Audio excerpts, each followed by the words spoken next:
এক রাজা তার উজিরকে অনেক ভালোবাসতেন। মন্ত্রী বলল, রাজা মশাই, আপনি উজিরকে এত ভালোবাসেন কেন? আমাকে তো উজিরের মতো এত ভালোবাসেন না। রাজা বললেন, মন্ত্রী, তুমি কি দেখতে চাও আমি কেন উজিরকে এত বেশি ভালোবাসি? মন্ত্রী বলল, যথাজ্ঞা মহারাজ, আপনি যদি দেখান আমি কেন দেখব না।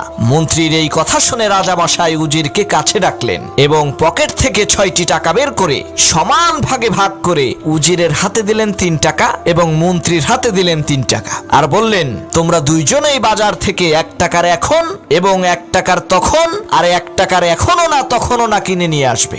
রাজার এই কথা শুনে মন্ত্রী আকাশ থেকে পড়ল। সে বলল, সর্বনাশ, এই ধরনের আজগবি কথা তো আমি জীবনেও শুনি নাই, কিন্তু রাজার আদেশ পালন তো করতেই হবে, কি আর করার। মন্ত্রী বাজারে গেল এবং দোকানদারকে বলল, ভাই, আমাকে একটা এখন আর একটা তখন আর একটা এখনো না তখনও না দাও তো।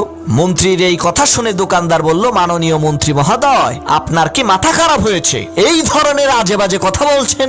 এখন আর তখন কি দোকানে বিক্রি হয় নাকি? মন্ত্রী বলল, আমিও তো তাই জানি, দোকানে তো এখন আর তখন বিক্রি হয় না, তবে শুনেছিলাম বিপদে পড়লে নাকি বিড়ালও বান্দার গাছে ওঠে।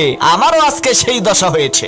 যাই হোক, মন্ত্রী অনেক চেষ্টা করার পরও এখন আর তখন কিনতে পারলো না। সে ব্যর্থ হয়ে খালি হাতেই রাজদরবারে উপস্থিত হলো। কিছুক্ষণ পর উজির আসলো। রাজা মশাই প্রথমে মন্ত্রীকে জিজ্ঞেস করলো, মন্ত্রী, তুমি কি এখন আর তখন কিনে এনেছো?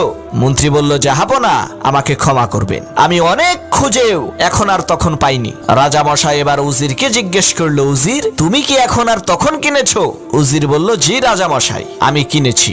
রাজা বললেন, কিভাবে কিনেছো একটু বলো তো। উজির বলল, রাজা মশাই, আমি বাজারে যেয়ে দেখি দোকানদার গরম গরম জিলাপি বানাচ্ছে, সেখান থেকে আমি 1 টাকা দিয়ে একটা জিলাপি কিনে খেয়েছি। এইটা হলো আমার এখন। কাল হাসরের ময়দানে এই 1 টাকা আমার কোনো কাজে আসবে না। তারপরে দেখলাম এক ভিক্ষুক ভিক্ষা করছে, আমি সেই ভিক্ষুককে 1 টাকা দান করলাম। সেই 1 টাকা হচ্ছে আমার তখন। কাল কিয়ামতের কঠিন মুসিবতের দিনে মা যখন তার সন্তানকে পরিচয় দেবে না, স্ত্রী যখন তার স্বামীকে চিনবে না, ওই ভিক্ষুককে দেয়া 1 টাকা তখন আমাকে সাহায্য করবে। এরপর বাজারের মধ্যে দেখতে পেলাম এক গায়ক গান গাচ্ছে, তার গান শুনে তাকে দিলাম 1 টাকা। সেইটা হলো আমার এখনো না তখনও না। এই 1 টাকা দুনিয়াতেও আমার কোনো উপকার করবে না, আর কাল কিয়ামতের দিনেও আমার কোনো কাজে আসবে না।